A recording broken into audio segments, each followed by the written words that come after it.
This story belongs to Anna Lee. Follow Anna Lee on Twitter at AnnaLee_YT. And be sure to visit her channel for more great horror content. Before I start Anna's story, I caution you to not listen to it during the summer. If it is by chance summer for you, close this out and wait until another time to listen. Since it's winter now from where I'm from, I feel it's safe to share Anna's story. Again, if it's summer for you, close this out and watch something else. You see, Anna is majoring in journalism, and during her second semester as a freshman, she applied to get a job as a news writer and photographer for the school's newspaper. She was excited when they contacted her and gave her details for her first assignment. She was instructed to attend an EDM concert and take photographs of the performers and crowd. The project was exciting for Anna, but also very overwhelming. Being a photographer meant that Anna only had 4 hours to edit, copyright, and upload pictures to the newspaper's servers. The concert started at 7 and lasted until about 11 p.m. After successfully taking pictures at the concert, Anna then took an Uber to the communication building and uploaded the photos. She didn't finish until about 4 a.m. Even though Anna was exhausted, she still had a 30-minute walk to her dorm. As Anna was packing up to walk home, she remembered her mother's cautious words prior to the assignment. Anna's mother advised her to call the campus police after she was finished so they could escort her home. But Anna's phone had unfortunately died, and she didn't mind the walk back home. She knew the campus well and figured that the only threat she would face would be drunk college students trying to walk back to their dorms. So she finished packing and started her long walk back to her dorm. The route that Anna had to take involved a patch of forest.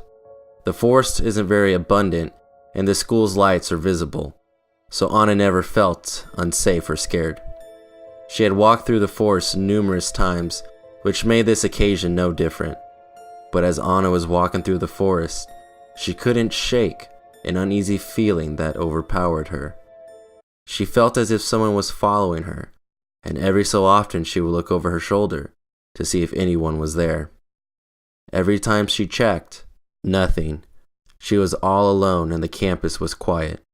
It wasn't until she heard a faint whistling that Anna became alarmed.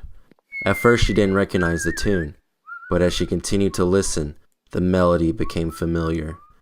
It was the chorus to the song Daisy Bell on a Bicycle Built for Two by Nat King Cole. The voice was whistling the chorus over and over again. The whistling sent shivers down Anna's spine. She turned around and started to yell and threaten to whoever was following her to leave her alone and go home. After she was done shouting, the whistling stopped.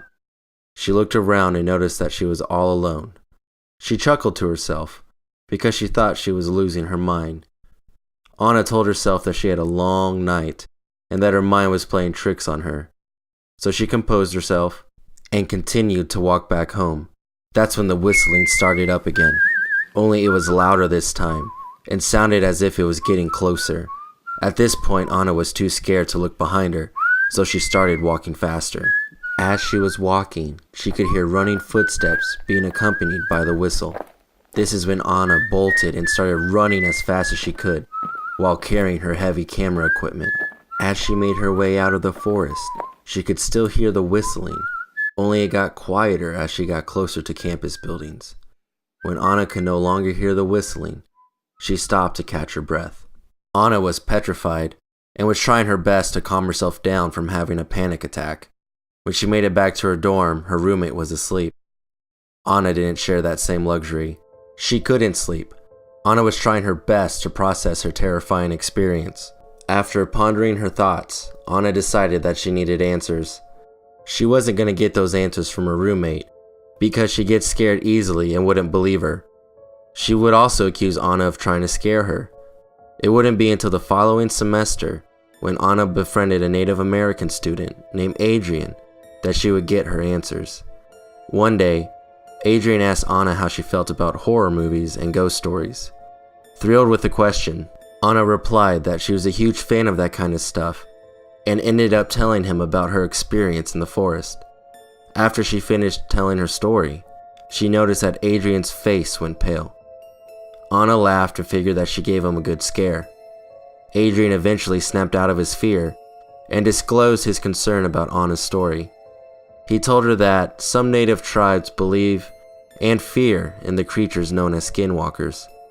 The natives believe that Skinwalkers can transform into animals as well as former loved ones and mimic their voices in order to lure people. Anna's blood ran cold.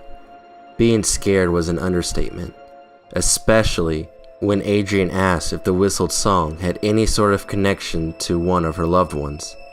Anna's blood only got colder when she realized that her grandpa used to sing that song to her grandmother, whose nickname was Daisy. Whenever Anna's grandfather would give a bouquet of daisies to her grandmother, he would sing Daisy Bell on a Bicycle Built for Two by Nat King Cole, the whistled tune Anna heard in the forest. Adrian also told Anna that Skinwalkers hunt during the summer, so it's forbidden to talk about them during the summer season. Since it was December, Adrian felt that it was okay to talk about Skinwalkers, but warned her to never bring up this story again. Anna questioned why this attack happened in the spring instead of the summer.